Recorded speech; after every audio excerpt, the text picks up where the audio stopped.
क्या आप भी उन लोगों में से हैं जो हर चीज़ पर ध्यान लगाते हैं पर कुछ भी नहीं कर पाते? क्या आप भी चाहते हैं कि आपकी ज़िंदगी में सुकून हो, आराम हो? The subtle art of not giving a fuck bye mark Manson. क्या आप भी उन लोगों में से हैं जो हर चीज़ पर ध्यान लगाते हैं पर कुछ भी नहीं कर पाते? क्या आप भी चाहते हैं कि आपकी ज़िंदगी में सुकून हो, आराम हो? कौन नहीं चाहेगा, लेकिन ऐसा लगता है कि बहुत से लोग ये चाहते हैं पर इन्हें हासिल नहीं कर पा रहे हैं। ये किताब हमें बताती है कि किस तरह से हमें हर चीज़ की फिक्र करना छोड़ देना चाहिए और वो करना चाहिए जिसमें हमें खुशी मिलती है। ये किताब हमें बताती है कि किस तरह सिर्फ कुछ चीज़ों पर अपना ध्यान लगाकर हम अपने काम को अच्छे से कर सकते हैं और खुश रह सकते हैं। इसे पढ़कर आप सीखेंगे आसानी से कामयाबी हासिल करने के बारे में सोचना क्यों गलत है, गलत वैल्यूज से हासिल की गई कामयाबी खुशी क्यों नहीं देती, अपनी जिंदगी की जिम्मेदारी लेकर किस तरह आप उसे बदल सकते हैं। पहला सबक, संघर्ष का दूसरा नाम जिंदगी है। बॉब मॉर्ली ने कहा था, अगर वो अच्छी है तो वो आसानी से नहीं मिलेगी, अगर वो आसानी से मिल गई तो वो अच्छी नहीं होगी। अगर वो तुम्हारे प्यार के लायक है तो तुम उसे कभी नहीं छोड़ोगे, और अगर तुम उसे छोड़ देते हो तो तुम उसके लायक नहीं हो। सच्चाई ये है कि यहाँ हर कोई तुम्हें तकलीफ देगा, लेकिन तुम्हें किसी ऐसे को खोजना है जिसकी मोहब्बत में तुम्हें वो तकलीफें भी मंजूर हों। अब अगर हम प्यार मोहब्बत की बातों से निकलकर काम की बात करें तो ये लाइनें कामयाबी के ऊपर भी लागू हो सकती हैं। आप चाहे जिस भी चीज़ को हासिल करने के पीछे भागे, वो आपको आसानी से नहीं मिलने वाली, लेकिन फिर भी आप किसी ऐसे सपने के पीछे भागिए जिसकी मोहब्बत में आपको वो तकलीफें भी मंजूर हों। किसी भी काम को पूरा करने में मुश्किलें तो आएंगी ही, आप परेशानियों से भाग नहीं सकते। अगर आप उनसे भागते हैं तो हर वक्त उनसे भागते रहना ही आपके लिए परेशानी बन जाएगा। मान लीजिए कि आपका ख्वाब है कि आप एक बहुत बड़े लेखक बनेंगे। लेखक बनने के लिए एक लेखक की सोच होनी चाहिए, चीज़ों को अलग नज़र से देखकर उन्हें कुछ इस तरह से लिखने की कला होनी चाहिए जिसे पढ़ते वक्त मज़ा भी आए और लिखी गई बात समझ में भी आ जाए। इसके अलावा अपनी किताब को बेस्ट सेलर बनाने के लिए आपको मार्केटिंग भी आनी चाहिए। इतनी सारी समस्याओं से निपटते वक्त जाहिर सी बात है आप नाकाम भी होंगे, लेकिन आप इस बात से परेशान ना हों, क्योंकि इन सब से बचा नहीं जा सकता। आप बस एक ऐसा ख्वाब देखिए जिसे हासिल करने की चाहत गिरने के खौफ से ज़्यादा हो। एक आसान ज़िंदगी की तलाश करना बिल्कुल व्यर्थ है, क्योंकि ऐसी ज़िंदगी है ही नहीं, और अगर होगी भी तो उसे जीने में मज़ा नहीं आएगा। ये मंजिलें, मुश्किलें और चुनौतियाँ ही हैं जो ज़िंदगी की कीमत बढ़ा देती हैं। इसीलिए आप परेशानियों को ना कहिए और साथ ही उन सभी कामों को ना कहिए जिसे करने से आपको खुशी नहीं मिलती। सिर्फ कुछ चीज़ों को ही अपना ध्यान दीजिए, क्योंकि सबके बारे में सोचने के लिए ये ज़िंदगी बहुत छोटी है। दूसरा सबक, सही वैल्यूज़ के बिना कामयाबी आपको संतुष्ट नहीं कर सकती। हम सभी के लिए कामयाबी के अलग अलग मायने हो सकते हैं। कोई एक अच्छा परिवार पाकर खुश हो जाता है तो कोई अच्छा बिजनेस बनाकर। आप खुद अपनी कामयाबी की परिभाषा बना सकते हैं। आप बस ये देखिए कि आपको क्या करने से खुशी मिलती है, लेकिन इसके साथ ये भी ज़रूरी है कि आप अपनी वैल्यूज़ पर ध्यान दें, क्योंकि पानी चाहे साफ हो या गंदा टूटे हुए मटके में नहीं रुक सकता। ठीक उसी तरह कामयाबी चाहे छोटी हो या बड़ी, सही वैल्यूज़ के बिना वो आपके पास ज़्यादा दिन नहीं रुकेगी। बहुत से लोग होते हैं जो खुद को कामयाब तब मानते हैं जब उनसे आगे कोई ना हो। अगर उन्हें कोई ऐसा व्यक्ति मिल जाता है जो उनसे ज़्यादा कामयाब है तो वो उसका पीछा करने में लग जाते हैं। इस तरह के लोग चाहे कितने भी कामयाब हो जाएं, वे कभी खुश नहीं रह सकेंगे, क्योंकि वो अपनी खुशी को बाहर खोज रहे हैं। दूसरी तरफ कुछ ऐसे भी लोग होते हैं जिन्हें सिर्फ अपने काम से मतलब होता है। वो ये देखते हैं कि वे क्या हासिल करना चाहते हैं, और जब वे उसे हासिल कर लेते हैं तो वो खुश हो जाते हैं। वे अपनी कामयाबी को दूसरों की कामयाबी से नहीं तौलते। एग्जाम्पल के लिए आप बीटल्स बैंड के एक मेंबर पीट बेस्ट को ले लीजिए। जब उन्हें बीटल्स बैंड से बाहर निकाल दिया गया तब वे बहुत डिप्रेशन में चले गए थे। अपने साथ के लोगों को कामयाबी की ऊंचाइयों को छूते हुए देखना और ख़ुद को नाकाम देखना उनसे बर्दाश्त नहीं हो रहा था। लेकिन फिर उन्होंने खुद से सवाल किया कि वे असल में क्या चाहते हैं। उन्हें लगा कि एक अच्छा परिवार पाकर वे खुश हो जाएंगे। गाने बजाने का शौक तो उन्हें अब भी था, लेकिन अब वे कम कामयाब बैंड्स के लिए काम करके भी खुश थे। उन्होंने बीटल्स को हराने के बारे में न सोचकर अपनी वैल्यूज़ को बदला और ख़ुद के शब्दों में कामयाबी हासिल की। इसीलिए ये ज़रूरी है कि कामयाबी हासिल करने के साथ आप अपनी वैल्यूज़ पर भी ध्यान दें। तीसरा सबक, गलत वैल्यूज को छोड़कर अच्छी वैल्यूज को अपनाने से ही आप खुश रह सकते हैं। बहुत से लोग इसीलिए काम करते हैं क्योंकि उन्हें किसी को नीचा दिखाना होता है। वे खुद जीतने के लिए नहीं बल्कि दूसरों को हराने के लिए खेलते हैं। उनका मानना है कि किसी के जीतने के लिए किसी का हारना जरूरी है। इस तरह की सोच रखने वाले लोग शायद ही कभी खुश रहते होंगे। गलत वैल्यूज हमेशा एक नेगेटिव भावना पैदा करती हैं। अगर आपका मानना है कि जिंदगी मजे करने के लिए मिली है तो आप हर वक्त जरूरत के काम को छोड़कर मजा करते रहते हैं, तो इस तरह के वैल्यू आपके लिए सजा बन सकते हैं। नशे में शायद मजा आता हो, लेकिन नशे वाले सबसे ज्यादा तनाव में भी रहते हैं। दूसरी गलत वैल्यू है महंगी चीजों में खुशी ढूंढना। बहुत से लोग मर्सिडीज लेने के बाद भी फरारी लेने के ख्वाब देखते हैं। उन्हें लगता है कि फरारी खरीदने से उन्हें खुशी मिल जाएगी, लेकिन ऐसा नहीं है। जब हमारी सारी जरूरतें पूरी हो जाएंगी तब ज्यादा पैसा या ज्यादा सुख सुविधाएं खरीद लेने से हमें खुशी नहीं मिलेगी। अगर आप अपने परिवार और अपने शौक को छोड़कर सिर्फ पैसे के पीछे भाग रहे हैं और ये सोच रहे हैं कि ज्यादा पैसा या ज्यादा कामयाबी आपको ज्यादा खुश कर सकती है, तो आप गलत सोच रहे हैं। इस तरह की गलत वैल्यूज से बचने के लिए आपको कुछ अच्छी वैल्यूज को अपनाना होगा। अच्छी वैल्यूज से हमारा मतलब है जो असलियत पर आधारित हो और जिनसे समाज का फायदा हो सके। एग्जाम्पल के लिए आप विनम्रता जैसी वैल्यू को ले लीजिए। विनम्रता से व्यवहार करने से आप दूसरों का मन जीत सकते हैं और साथ ही साथ इससे आप दूसरों को खुश रखकर समाज में खुद के और लोगों के बीच में एक प्यार का माहौल पैदा कर सकते हैं। इस तरह के वैल्यूज को अपने अंदर जगह देने से आप गलत वैल्यूज से बच सकते हैं। चौथा सबक, अपनी जिंदगी की जिम्मेदारी लेना सीखिए। कई बार हमें ऐसा लगने लगता है कि हम अपने हालात से मजबूर हो गए हैं और कुछ नहीं कर सकते। बहुत से लोग बुरे हालात में मजबूर हो जाते हैं और हार मान लेते हैं, जबकि बहुत से लोग बुरे वक्त में मजबूत हो जाते हैं और कामयाबी की तरफ और तेजी से बढ़ने लगते हैं। मजबूत बनने वाले लोगों को पता है कि अगर वे बुरे हालात में हैं तो इसमें से उन्हें कोई और निकालने के लिए नहीं आएगा। उन्हें पता है कि अगर वे कुछ नहीं करेंगे तो कुछ भी नहीं होगा।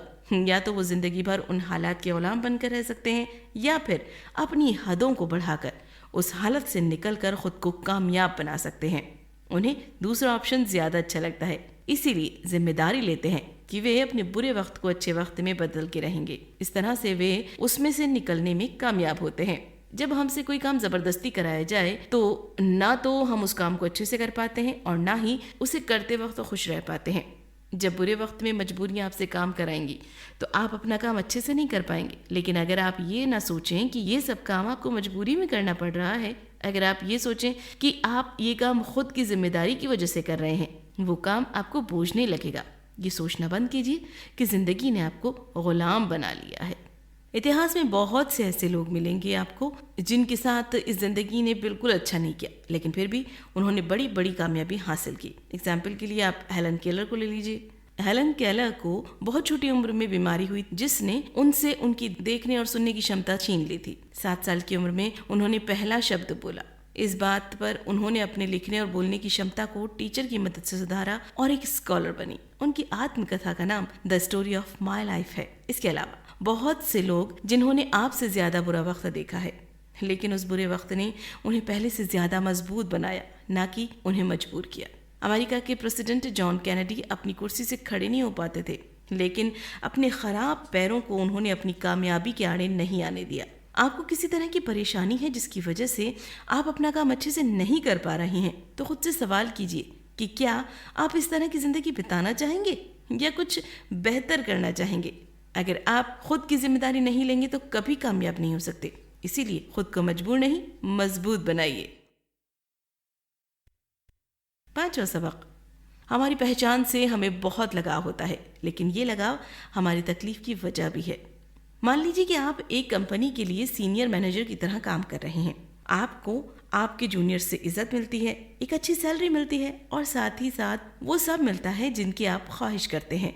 आप अपनी नौकरी से बहुत खुश हैं, लेकिन एक दिन आपको मौका मिलता है और आप एक रिस्क ले लें और उस रिस्क में आप अगर कामयाब हो गए तो आप कंपनी के सीईओ बन जाएंगे और अगर नाकामयाब हुए तो आपकी नौकरी जा सकती है।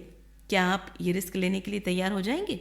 बहुत से लोग इस तरह के रिस्क नहीं लेंगे, क्योंकि जब बात उनकी पहचान की आती है तो वे उसे बचाने के लिए कुछ भी करने लगते हैं। वे इस तरह से अपनी पहचान तो बचा लेते हैं, लेकिन उस पहचान को बना नहीं पाते। वे रिस्क नहीं लेते और कभी कामयाब नहीं होते। ये भावना आपको बहुत सारे छोटे आर्टिस्ट में देखने को मिलती है। वे अपने काम को बाहर नहीं निकालते क्योंकि उन्हें डर लगता है कि कोई उनके काम की नकल कर लेगा, इससे उनकी पहचान छिन जाएगी। इस तरह से वो अपनी पहचान नहीं बना पाते।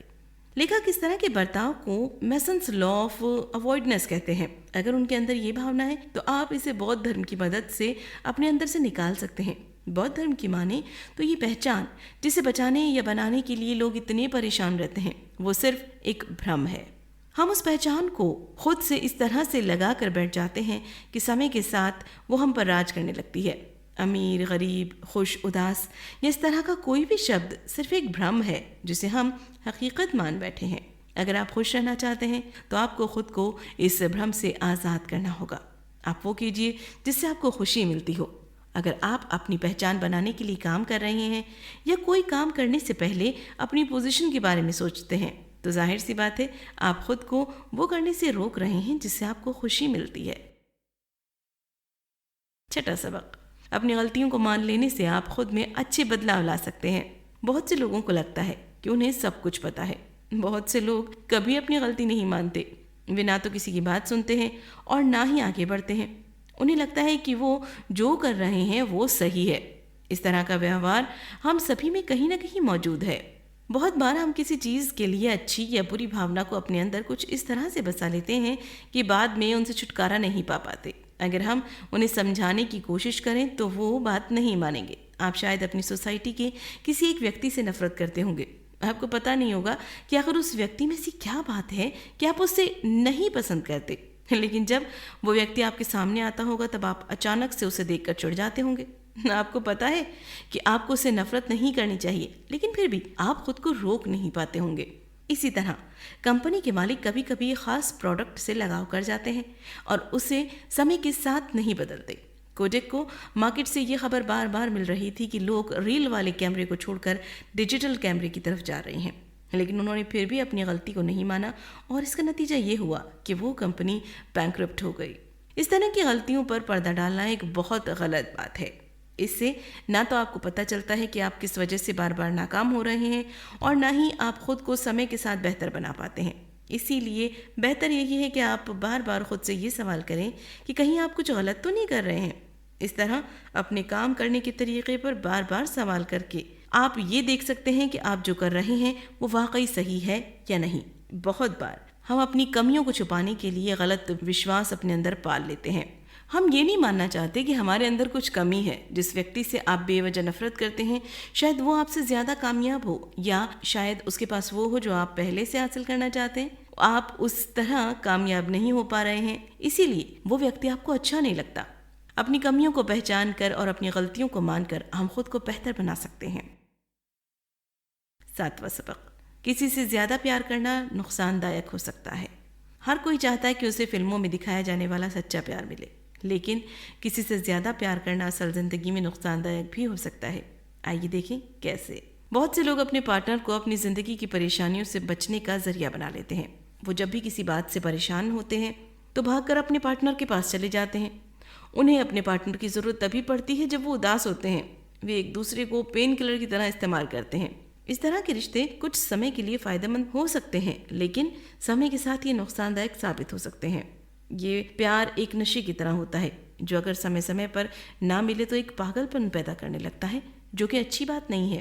परेशानियों से भागना परेशानियों का हल नहीं है। जब आप अपनी परेशानियों से बचने के लिए किसी का इस्तेमाल करते हैं तो आप जाने अनजाने में अपनी परेशानी बढ़ा रहे हैं। जब वो सब परेशानियां एक साथ आपके ऊपर आएंगी तब आप पहले से ज़्यादा तनाव में आ जाएंगे। इसीलिए बेहतर है आप अपने प्यार को परेशानी से बचने का जरिया ना बनाएं।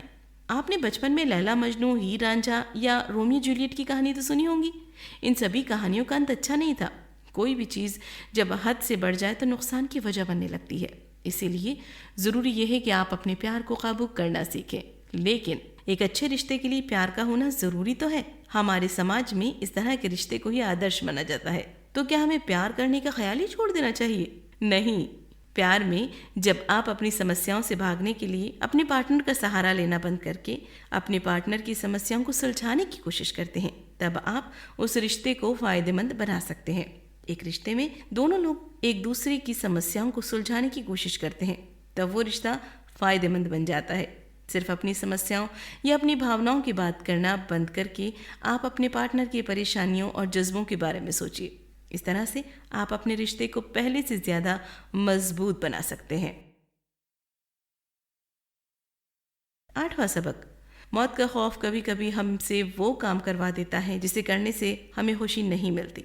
बहुत से लोगों के मन में अमर बनने की ख्वाहिश होती है, लेकिन उन्हें पता है कि वे एक न एक दिन मर जाएंगे, इसीलिए वे ऐसा कुछ करने की कोशिश करते हैं जिसे मरने के बाद भी लोग उन्हें याद रख सकें। दूसरे शब्दों में, वे मरने के बाद इतिहास में अमर बनकर हमेशा के लिए जीना चाहते हैं। अर्नेस्ट बेकर की किताब the denial of the death में उन्होंने बताया कि इंसान के अंदर ये काबिलियत होती है कि वो उन हालात की कल्पना कर सकता है जो ना कभी हुई थी और ना ही कभी होगी। वो सोच सकते हैं कि उनकी ज़िंदगी कैसी होती है अगर उन्होंने अपनी ज़िंदगी में अलग फैसले लिए होते। इस तरह से वो ये भी सोच सकते हैं कि उनके मरने के बाद ये दुनिया कैसी हो जाएगी। अब क्योंकि वो सोच सकते हैं उनके मरने के बाद ये दुनिया कैसी होगी, तो वो दुनिया में जीने की तैयारी करने लगते हैं। वे कुछ ऐसा काम करने लगते हैं जिससे आने वाले समय में लोग उन्हें एक आदर्श या फिर एक महान व्यक्ति की तरह याद रखें। इसीलिए वे कुछ ऐसा करने लगते हैं जिससे वे फेमस हो जाए और उनका नाम इतिहास में लिख जाए। लेकिन अगर आप इतिहास उठाकर देखें तो आपको पता लगेगा कि बहुत सारे युद्ध सिर्फ इसीलिए हुए क्योंकि लोग शक्ति हासिल करना चाहते थे जिससे वे अमर हो सकें। दुनिया भर में इन युद्धों से न जाने कितनी जाने गई होंगी, और ये सब सिर्फ इसीलिए क्योंकि एक व्यक्ति मरने के बाद भी जीना चाहता था। इसलिए आप इस तरह की ख्वाहिश मत रखिए। आप बस ये देखिए कि आपको क्या काम करने में खुशी मिलती है और इस समय आप क्या करना चाहते हैं। दौलत, शोहरत और पावर के पीछे भागना बंद करके खुशी और सुकून खोजने की कोशिश कीजिए। उन सभी चीज़ों की फिक्र करना बंद कीजिए जिनसे आपकी चिंता बढ़ती है। खुश रहना सीखिए और ये देखिए कि इस समय क्या करने से आप खुश रह सकते हैं। कुल मिलाकर, आसानी से किसी चीज़ को हासिल करने के बारे में सोचना, गलत वैल्यूज़ के साथ कामयाबी के पीछे भागना, अपने अंदर की कमियों और गलतियों को ना मानना, मरने से पहले इतिहास बनाने के बारे में सोचना, ये कुछ ऐसे काम हैं जिसे करने से हमारा तनाव बढ़ता है और खुशी कम होती है। इसीलिए इन सब बातों पर से अपना ध्यान हटाकर आप ये सोचिए कि इस वक्त क्या करने से आपको खुशी मिलेगी। क्या करें? मौके को गंवाने के डर से खुद को आज़ाद करके ना कहना सीखिए। अगर आप चाहते हैं कि आप वो काम अच्छे से करें जिसमें आपको खुशी मिलती है, तो आपको बहुत से कामों को ना कहना होगा। हम में से बहुत से लोग ये सोचकर काम करने लगते हैं कि कहीं जो मौका उन्हें मिला है वो उसे गंवा ना दे। मौके के हाथ से निकल जाने का डर हमें परेशान करता है। इसीलिए बेहतर यही होगा कि आप इन सभी बातों को अनदेखा कीजिए।